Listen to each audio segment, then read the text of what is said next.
અમરેલીનો પત્રિકાકાંડ. આખરે આ પત્રિકાકાંડમાં દીકરીને ન્યાય મળે એ માટે થઈને માનવ અધિકાર આયોગ મેદાનમાં આવ્યું છે અને તેણે ડીજીપીને નોટિસ ફટકારી છે. શું કહ્યું છે નોટિસની અંદર? અને સાથે સાથે ઘનશ્યામ રાજપરાનું જે હત્યા થઈ અને ત્યારબાદ કોળી સમાજના લોકો જે રીતે પોલીસ સ્ટેશનને ઘેરી વળ્યા હતા અને પથ્થરમારો થયો, લાઠીચાર્જ થયો, આ કેસની અંદર જે કોળી સમાજના યુવકો, મહિલાઓ પોલીસની અંદર એટલે કે જેલની અંદર બંધ હતા, જેમને પોલીસ દ્વારા પકડી લેવામાં આવ્યા હતા, એ લોકોના આજે જામીન જે છે તે મળી ગયા છે. શું છે આ બંને મામલામાં? અને સાથે સાથે વાત કરીશું આજે ઓઢવ વિસ્તારમાં ચાલતા બુલડોઝર કાર્યવાહીને લઈને. નમસ્કાર, હું છું ગોપી ઘાંગર અને આપ જોઈ રહ્યા છો નિર્ભય ન્યૂઝ. અમરેલીનો પત્રિકાકાંડ. દિવસે ને દિવસે વિવાદો વધતા જઈ રહ્યા છે. કૌશિક વેકરિયા ક્યાં છે તેને લઈને પણ સવાલો ઊભા થઈ રહ્યા છે અને તેવામાં હવે આ દીકરીએ જે એપ્લિકેશન કરી હતી, જે અરજી આપી હતી માનવ અધિકાર આયોગને, તે માનવ અધિકાર આયોગે ડીજીપીને સવાલ પૂછ્યો છે. વિચાર કરો તમે કે જે ગુજરાતની અંદર કહેવાય છે કે આ વિકાસ મોડલ ગુજરાતનું છે, પ્રધાનમંત્રી નરેન્દ્ર મોદીનું ગુજરાત છે, ગૃહમંત્રી અમિત શાહનું ગુજરાત છે અને આ એક ગૃહમંત્રી અને પ્રધાનમંત્રીના ગુજરાતની અંદર દીકરીને ન્યાય માટે કેન્દ્રીય માનવ અધિકાર આયોગમાં જવું પડે છે અને ત્યાં આગળ ન્યાય માટે જ્યારે તે અરજી કરે છે ત્યારે ડીજીપીને સવાલ પૂછવામાં આવે છે, ડીજીપીને નોટિસ ફટકારવામાં આવે છે અને કહેવામાં આવે છે કે આ દીકરી સાથે જે પણ ઘટના ઘટી છે તેને લઈને જવાબ આપો, કારણ કે ઘટના જે ઘટી છે તેની અંદર મુખ્યત્વે પોલીસ જવાબદાર છે અને પોલીસે તેને સુપ્રીમ કોર્ટના આદેશ હોવા છતાં કે રાતના એટલે સૂર્યાસ્ત થયા બાદ કોઈ પણ મહિલાને પકડી ન શકાય તેમ છતાં આ પાયલ ગોટીને તેના ઘરેથી રાતના 12 વાગે એટલે કે મધરાત્રિના સમયે તેના ઘરેથી લઈ જવામાં આવી હતી. સાથે સાથે એને પટ્ટા મારવામાં આવ્યા હતા, તેનું સરઘસ કાઢવામાં આવ્યું હતું. એટલે પાયલ ગોટીએ પોતાને ન્યાય માટે થઈને માનવ અધિકાર આયોગને કમ્પ્લેન કરી હતી, એક અરજી આપી હતી. એ અરજીના ભાગરૂપે આજે ડીજીપીને નોટિસ આપવામાં આવી છે. આપ બધા જ જાણો છો કે નિર્લિપ્ત રાય જે છે, નિર્લિપ્ત રાય આખા મામલાનું ઇન્વેસ્ટિગેશન કરી રહ્યા છે. નિર્લિપ્ત રાયને જે મામલો આપવામાં આવ્યો હતો તેમાં મુખ્યત્વે 3 જ મુદ્દા હતા. શું 12 વાગે પાયલ ગોટીને લાવવામાં આવી હતી કે નહોતી લાવવામાં આવી, તેને પટ્ટા મારવામાં આવ્યા હતા કે નહોતા આવ્યા, અને ત્રીજો મામલો કે તેનું સરઘસ કાઢવામાં આવ્યું હતું કે નહોતું આવ્યું. આ 3 મામલામાં નિર્લિપ્ત રાય હજી ઇન્વેસ્ટિગેશન કરી રહ્યા છે. પોતાનો રિપોર્ટ છે જે સૂત્રો કહી રહ્યા છે રિપોર્ટ તૈયાર થઈ ગયો છે, પરંતુ હવે જ્યારે આજે માનવ અધિકાર આયોગની નોટિસ ડીજીપીને મળી છે ત્યારે આ રિપોર્ટની અંદર શું પરિવર્તન આવે છે તે પણ જોવાનું રહેશે, કારણ કે ક્યાંક ને ક્યાંક નિર્લિપ્ત રાય પોતે ઈમાનદાર અધિકારી છે, પરંતુ સરકારી પ્રેશર જેને કહી શકાય તેમાં શું કાર્યવાહી થાય છે તે પણ જોવાની રહેશે. અને બની શકે, કારણ કે જે અધિકારીઓ આની અંદર ઇન્વોલ્વ છે તે તો પોલીસ ખાતામાંથી આવે છે, પરંતુ જ્યારે વાત કરવામાં આવે એસપીની એટલે કે અમરેલીના એસપી, એવું માનવામાં આવી રહ્યું છે કે અમરેલીના એસપી પણ આની અંદર ઇન્વોલ્વ હતા. શું આની અંદર ઇન્વોલ્વ હોય તો તેમના વિરુદ્ધ અગર જો કાર્યવાહી કરવી હોય તો તેના માટે ગૃહ ખાતાને કહેવું પડે અને ગૃહ ખાતા માટે એવું કહેવાઈ રહ્યું છે. અને કોંગ્રેસ જે છે એ આરોપ લગાડી રહી છે કે ગૃહ ખાતાને આ કાર્યવાહી કરવામાં એટલે કે એસપીને આ કાર્યવાહી કરવાની માહિતી એટલે જાણકારી જે છે એ ગૃહ વિભાગ દ્વારા આપવામાં આવી હતી. અને હવે જોવાનું એ રહેશે કે આખા મામલાની અંદર દૂધનું દૂધ અને પાણીનું પાણી થશે કે નહીં, કારણ કે ડીજીપીને નોટિસ આપી દેવામાં આવી છે. જે એડવોકેટ છે તેઓ શું કહી રહ્યા છે તે સાંભળીએ. જે નોટિસ મોકલવામાં આવી છે તેને શું કહીશું? નેશનલ હ્યુમન રાઇટ્સ કમિશન દ્વારા ડીજીપી સાહેબને નોટિસ પાઠવવામાં આવી છે કે તેને પોતાનો 2 અઠવાડિયામાં રિપ્લાય ફાઇલ કરવાનો છે. જે અમરેલીમાં લેટરકાંડ મુદ્દે મહિલા આરોપીની ધરપકડ મોડી રાતના કરી હતી અને શહેરમાં વરઘોડો કાઢ્યો હતો, તે બનાવને ધ્યાનમાં રાખી અને ડીજીપી સાહેબે 2 અઠવાડિયામાં નેશનલ હ્યુમન રાઇટ્સ કમિશનમાં પોતાનો જવાબ ફાઇલ કરવાનો છે. જે નોટિસ મોકલવામાં આવી છે તેને શું કહીશું? નેશનલ હ્યુમન રાઇટ્સ કમિશન દ્વારા ડીજીપી સાહેબને નોટિસ પાઠવવામાં આવી છે કે તેને પોતાનો 2 અઠવાડિયામાં રિપ્લાય ફાઇલ કરવાનો છે. જે અમરેલીમાં લેટરકાંડ મુદ્દે મહિલા આરોપીની ધરપકડ મોડી રાતના કરી હતી અને શહેરમાં વરઘોડો કાઢ્યો હતો. તે બનાવને ધ્યાનમાં રાખી અને ડીજીપી સાહેબે 2 અઠવાડિયામાં નેશનલ હ્યુમન રાઇટ્સ કમિશનમાં પોતાનો જવાબ ફાઇલ કરવાનો છે.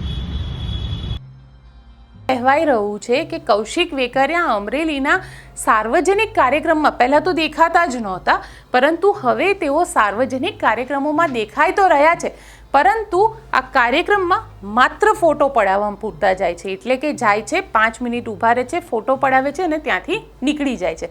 સતત તેમને ડર લાગ્યા કરે છે કે ક્યાંક તેમનો કોઈ વિરોધ ન કરે. અને આ વિરોધની જે વાત છે એ વાતની વચ્ચે વાત કરીએ અરવિંદ રાણપરાની, કારણ કે અરવિંદ રાણપરા જેઓ પોતે ત્યાંના ભારતીય જનતા પાર્ટીના કાર્યકર્તા છે, સામાજિક કાર્યકર પણ છે. અને અરવિંદ રાણપરાએ 25મી તારીખે અમરેલી બંધનું એલાન કર્યું છે. તેમને કહ્યું છે કે આપણે દુકાનો બંધ નહીં કરીએ, પણ પોતાની દુકાન ઉપર એક લાલ કલરનું કપડું ચોક્કસથી લગાડીશું પોતાનો વિરોધ કરવા માટે.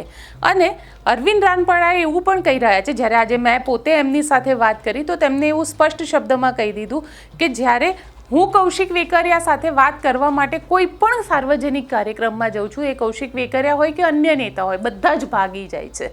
એ અંશ પણ આપણે સાંભળી લઈએ. આ ઘટના ઘટી પછી તમારી કૌશિકભાઈ સાથે એકેવાર વાતચીત થઈ ખરી? હા, અમે લાઠી એના કાર્યક્રમમાં આવ્યા હતા અને હું જઈને અદબવાળીનું ઉભો રહ્યો. ચાલુ ફંક્શન છોડીને ભાગી ગયા. જનકભાઈ ચલાવ્યા, ભરતભાઈ સુતરિયા, કૌશિકભાઈ વેકરિયા બોલવા ઉભા નો રહ્યા, વાતચીત કરવા ઉભા નો રહ્યા. શું કામ ભાગવું જોઈએ? જનતાની વચ્ચેથી તમે આવી રીતે ભાગી જાઓ, આ યોગ્ય છે? આ યોગ્ય નથી. આ જનતાએ આપણને ખોબે ખોબે મત આપ્યા છે. એના પ્રેમનું પરિણામ આવું ન હોય. એના પ્રેમના પરિણામ સુખદ હોય. આજે તમે આખા જિલ્લાને દુઃખી કરી દીધો, આખા રાજ્યને દુઃખી કરી દીધું, પાર્ટીને દુઃખી કરી દીધી. આજે કોઈ બોલી શકતું નથી. તમે જોવો, સ્થાનિક સ્વરાજની ચૂંટણીઓ આવી છે, પણ મને તો મારા કાર્યકરો, મૂળ ભારતીય જનતા પાર્ટીના કાર્યકરો પર ભરોસો છે. અમારી જંગી બહુમતીથી જીત થશે અને એનો શ્રેય દરેક જિલ્લાના પાયાના કાર્યકર્તાઓ નથી. કૌશિકભાઈને મને આવી ગઈ હતી ને. પણ અરવિંદભાઈ, સવાલ અહીંયા એ પણ છે ને કે જે રીતે આ આખી ઘટના ઘટી અને કૌશિક વેકરિયા ઉપર જે રીતના આરોપ લાગ્યા કે કૌશિક વેકરિયા ભ્રષ્ટાચારી છે, તેના ઉપર કરોડો રૂપિયાના ભ્રષ્ટાચારના ખનનના આરોપ લાગ્યા, આ આરોપને લઈને અમરેલીના લોકો શું કહે છે અને ભારતીય જનતા પાર્ટીના કાર્યકર્તાઓ શું કહી રહ્યા છે? કારણ કે આરોપ લગાડવા વાળા મનીષ વગાસિયા હતા, જેમનો લેટર હતો. ક્યાંક ને ક્યાંક બહુ મોટી ચૂક થઈ છે. આ એનું પરિણામ છે. બાકી ભારતીય મૂળ પાયાના કાર્યકરો આક્ષેપ કરે જ નહીં. સ્પષ્ટ છે કે જે રીતે આ નેતાઓ પોતે જનતાથી હવે બચી રહ્યા છે, શું સંગઠન તેમના વિરુદ્ધમાં કાર્યવાહી કરશે? કારણ કે સંગઠનમાં પણ ઘણી બધી ફરિયાદો ગઈ છે. કૌશિક વેકરિયાને લઈને ફરિયાદો થઈ છે. દિલીપ સાંગાણી પોતે એવું કહે છે કે હું દીકરીને નોકરી આપીશ. અને દિલીપ સાંગાણીએ કદાચ અમરેલીમાં એવું કહી શકાય કે ભારતીય જનતા પાર્ટી માટે ક્યાંક અગર કોઈએ ફાયર ફાઇટરનું કામ કર્યું હોય તો એ દિલીપ સાંગાણીએ આખા મુદ્દાની અંદર કર્યું હતું. પરંતુ સંગઠન હવે શું કરશે? કારણ કે માની લઈએ કે આખા મામલાની અંદર જો મામલો શાંત પણ થઈ જાય, પાયલ ગોટીને ન્યાય માટેની જે વાત છે તે પણ મળી જાય અને પોલીસના કર્મચારીઓ વિરુદ્ધ કાર્યવાહી પણ થઈ જાય, પણ કૌશિક વેકરિયાનું શું કરશે ભારતીય જનતા પાર્ટી સંગઠન? કારણ કે અત્યારે તો તેઓ ધારાસભ્ય છે. શું આ કૌશિક વેકરિયાની વિરુદ્ધમાં સંગઠન પોતે કોઈ કાર્યવાહી કરશે? અથવા તો એવું પણ બની શકે કે કૌશિક વેકરિયા જે છે અત્યારે ભલે તેના વિરુદ્ધ કાર્યવાહી ન કરે, પરંતુ જે રીતે એ પહેલાં એવું કહેવાતું હતું કે સંગઠનમાં અને ખાસ કરીને અમરેલીની અંદર એ પોતે પોતાનું એક અલગ વર્ચસ્વ જમાવા જતા હતા, એ બધું જ શું શાંત થઈ જશે? અને સૌથી મહત્વની વાત કે તેમના વિરુદ્ધ ભ્રષ્ટાચારના જે આરોપ લાગ્યા છે, તેમના વિરુદ્ધ જે ખનનના આરોપ એ લેટરમાં લગાવવામાં આવ્યા છે, શું એ લેટર જેને ડુપ્લિકેટ કહેવામાં આવે છે, ફરજી કહેવામાં આવી રહ્યો છે, એ લેટરના આધાર માનીને કાર્યવાહી થશે? આ સવાલ કૌશિક વેકરિયા અને ભારતીય જનતા પાર્ટીને અમરેલીના લોકો પૂછી રહ્યા છે. હવે વાત કરી લઈએ ઘનશ્યામ રાજપરાની હત્યાકાંડની, કારણ કે ઘનશ્યામ રાજપરા હત્યાકાંડની અંદર જે રીતે કોળી સમાજના નેતાઓ સામે આવ્યા, જે રીતે કોળી સમાજના લોકોને પોલીસ દ્વારા પકડવામાં આવ્યા અને તેમની માંગ હતી કે સરઘસ કાઢવામાં આવે. એવું પણ કહેવામાં આવી રહ્યું છે કે પોલીસે એ વખતે જ્યારે આરોપીઓએ ઘનશ્યામ રાજપરાની હત્યા કરી હતી તે વખતે એવું કહ્યું હતું કે જ્યારે પણ આરોપી પકડાશે ત્યારે અમે સરઘસ કાઢીશું, અને સરઘસ ન કાઢતા લગભગ 70-80થી વધારે કોળી સમાજના યુવકો, મહિલાઓને પોલીસે અરેસ્ટ કર્યા અને પોલીસે તેમના વિરુદ્ધ કાર્યવાહી પણ કરી અને તેમને જેલમાં પણ નાખવામાં આવ્યા. આજે આ બધાને જામીન મળી ગયા. આ આખા મામલે જયેશ ઠાકોર શું કહી રહ્યા છે તે સાંભળે, કારણ કે જયેશ ઠાકોર એ ઠાકોર કોળી સમાજના અધ્યક્ષ છે અને તેમને પણ પૂછપરછ માટે પોલીસે સમન્સ આપ્યું હતું, નોટિસ આપી હતી અને ત્યારબાદ ખૂબ વિરોધ થયો હતો. 25મી તારીખે બંધનું એલાન પણ કોળી સમાજ દ્વારા આપવામાં આવ્યું હતું, પરંતુ એ પહેલાં જ બધાને જામીન મળી ગયા છે. સૌથી પહેલાં તો જયેશ ઠાકોરને સાંભળીએ. હું ગુજરાત કોળી ઠાકોર સેના અધ્યક્ષ જયેશ ઠાકોર. વિછિયાના પથ્થરમારામાં જે બનાવમાં જે લોકોને પૂરી દીધા હતા એ લોકોને, તમામ લોકોને આજે છોડી દેવામાં આવ્યા છે. એટલે ક્યાંક ને ક્યાંક કોર્ટની આશાએ જે બેઠા હોય છે એને સાચે ન્યાય મળે છે ખરા. તો તમામ મીડિયા લોકોને પણ ખૂબ ખૂબ ધન્યવાદ કે અમારો અવાજ ત્યાં સુધી પહોંચાડ્યો. હવે અમારી રણનીતિ એવી રહેશે કે જે લોકોએ પથ્થરમારો, જે પોલીસે પથ્થરમારો કર્યો છે, આજે નિર્દોષ લોકોને પૂરી દેવામાં આવ્યા છે, તો નિર્દોષ લોકો ઉપર જે લાઠીચાર્જ, જે પથ્થરમારો કર્યો છે એને સરકાર શું કરશે એ હવે અમે જોઈ લેશું.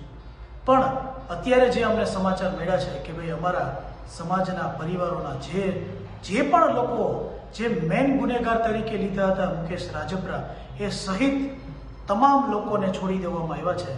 એના બદલ ખૂબ ખૂબ ધન્યવાદ.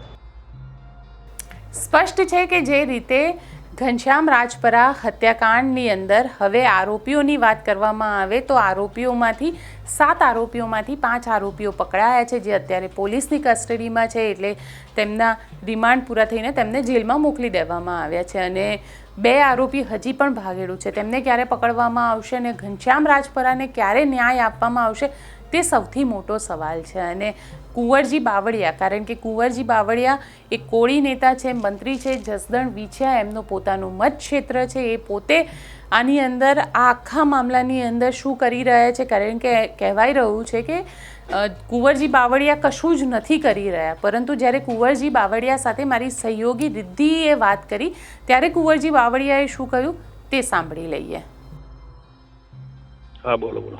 કુંવરજીભાઈ, હવે કાલે કોળી સમાજે બંધનું એલાન આપ્યું છે, તમે એમને સમર્થન આપો છો કે નહીં?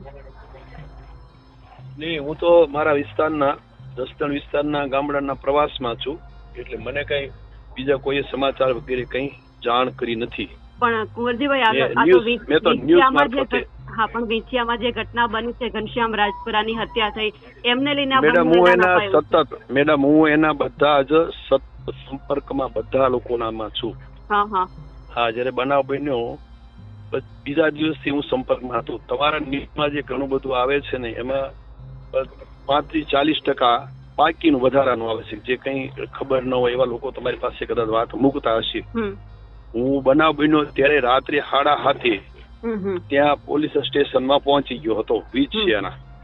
બરાબર, એસપી, કલેક્ટર, બધા અધિકારીઓ સાથે સાંજે 7:30 મીટિંગ કરીને બધાને સૂચના જે આપવાની હતી એ આપી દીધી હતી. અને એમાં જે કઈ મોટી સંખ્યામાં જે તે વખતે આ નામનો યાદી બનાવી હતી એમાંથી પણ આપણે કીધું કે આમાંથી તમને સીસીટીવી કેમેરામાં વગેરેમાં ન હોય એવા કોઈની ધરપકડ આપણે કરવાની થતી નથી.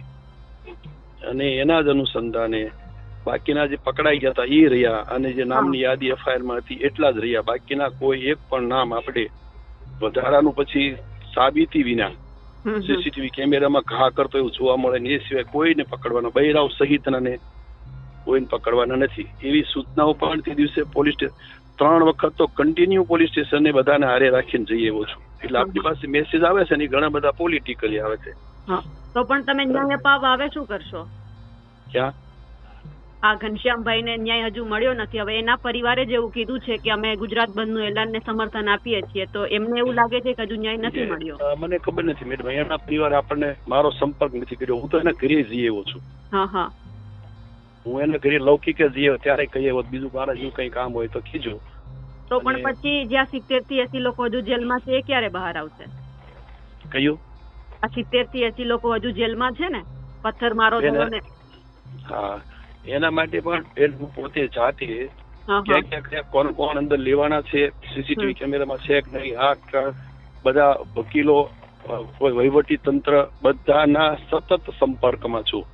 અને કઈ રીતે પગલા લેવડાવવા એ પણ બધું જ, અને કોને કઈ રીતે ખોટી રીતે કે સીસીટીવી કેમેરામાં છે નથી, હા ના, એ બધું જ મેં ફૂટેજ સહિતનું એકઠું કરી રહ્યા છીએ. કહેવાય ગયું છે એટલે એ બાબતે મેં સતત હું શાયદથી જે કઈ આ વિસ્તારના ધારાસભ્ય કરવાનું થતું હોય એમાં કશું જ બાકી ન રહે એ રીતે આપણે કરીએ છીએ. તો પણ કુંવરજીભાઈ, તમે આટલું બધું કરો છો તો પણ ગુજરાત બંધનું એલાન કેમ અપાયું? હવે ક્યાંક તો ખૂટ એ તો રહેતી હશે ને. પોલિટિકલ એકાદ બે લોકો આપતા હોય તેમ બધા કોળી સમાજના લોકો એવું બધું કોઈ થોડા માની લે કે આખું ગુજરાત બંધનું એલાન. હા હા, બરાબર. એકાદ બે લોકો જે લોકો આપે છે ગુજરાત બંધનું એલાન, એનો હિસ્ટ્રી પણ આપણે તપાસવો જોઈએ. આપ જોઈ લો એમનો હિસ્ટ્રી. કુંવરજીભાઈ, આપનો ખૂબ ખૂબ આભાર. કુંવરજી બાવળિયા તો કહી રહ્યા છે કે હું સતત પોલીસની સાથે સંપર્કમાં છું, કોર્ટની કાર્યવાહીની અંદર પણ જે વકીલો છે તેમની સાથે સંપર્કમાં છું, અને તેનું જ કદાચ પરિણામ માની શકાય કે આજે જે આરોપીઓ હતા જેમને પોલીસ ઉપર પથ્થરમારો કર્યો હતો તેઓ પોલીસનો દાવો છે અને પોલીસે તેમના વિરુદ્ધમાં કાર્યવાહી કરી હતી. તે બધાને જામીન મળી ગયા છે અને જામીન મળ્યા બાદ હવે કુંવરજી બાવળિયા જે છે, કારણ કે હવે એ શું કહે છે એ પણ જોવાનું રહેશે, કારણ કે બધા જ જામીન પર નીકળી ગયા છે. ઘનશ્યામ રાજપરાને ન્યાય ક્યારે મળે છે તેના ઉપર પણ અમે તમને ખબર આપતા રહીશું. હવે વાત અમદાવાદના ઓઢવની, જ્યાં આગળ રબારી સમાજના જે મકાનો છે તેના ઉપર દાદાનું બુલડોઝર ચાલ્યું છે અને દાદાનું બુલડોઝર આજે એક એવી વ્યક્તિના ઘર ઉપર પણ ચાલ્યું કે જે રબારી સમાજથી આવે છે પરંતુ કોંગ્રેસના યુવા નેતા પણ છે અને સતત છેલ્લા લગભગ 1 અઠવાડિયાથી પોતે આની વિરુદ્ધમાં આંદોલન પણ કરી રહ્યા છે, પોતે સ્પષ્ટપણે બોલી રહ્યા છે અને હવે તેમના ઘર ઉપર પણ આ બુલડોઝર ચાલ્યું છે. એટલે એવો આરોપ લાગે છે કે પોતે બોલી રહ્યા છે માટે તેમના ઘર ઉપર બુલડોઝર ચલાવવામાં આવ્યું છે. તે પણ સાંભળીએ. નમસ્કાર મિત્રો, મારી પાછળ આ જે દ્રશ્ય જોઈ રહ્યા છો ને, આ મારું ઘર છે. સોરી, ઘર હતું, અત્યારે કાટમાળ કરી નાખ્યું છે. આ કોને કર્યું છે? તો આ એ તાનાશાહી શાસકોએ કર્યું છે. તમને થતું હશે કે કેમ તાનાશાહી? ભાઈ, ઓઢવમાં તો બધાના ઘર પડ્યા છે, તમારું પડે એમાં શું નવાઈ? તો ઓઢવની અંદર જે ડિમોલેશનની કામગીરી ચાલી રહી હતી એ રિઝર્વ પ્લોટ ખોલવાની કામગીરી ચાલી રહી હતી. મારું ઘર કોઈ રિઝર્વ પ્લોટમાં નથી આવતું. મારું ઘર માત્ર ને માત્ર રાજકીય કિન્નાખોરીથી તોડવામાં આવ્યું છે. અને મારું ઘર એટલા માટે તોડવામાં આવ્યું છે કે રિઝર્વ પ્લોટમાં જ્યારે દબાણો ખોલવાની વાત ચાલતી હતી ત્યારે એ લોકો માટે હું લડી રહ્યો હતો અને એ લોકો માટે ન્યાયની વાત લઈને નીકળ્યો હતો કે તમે જે લોકોને મકાન તોડો છો એ 60 વર્ષ જૂના મકાનો છે, 60 વર્ષના રહેઠાણવાળા વ્યક્તિઓને એક દિવસની નોટિસમાં ખાલી ન કરાવી શકાય. તમે એ લોકો કદાચ માંગી રહ્યા છે કે આ રિઝર્વ પ્લોટ અમે પૈસા ભરવા તૈયાર છે, તો સરકારને પૈસા લઈને એ લોકોને માલિક બનાવવા પડે. દાદાન નથી કરવાની સરકારને. આ માંગણીઓ માટે લડી રહ્યો હતો.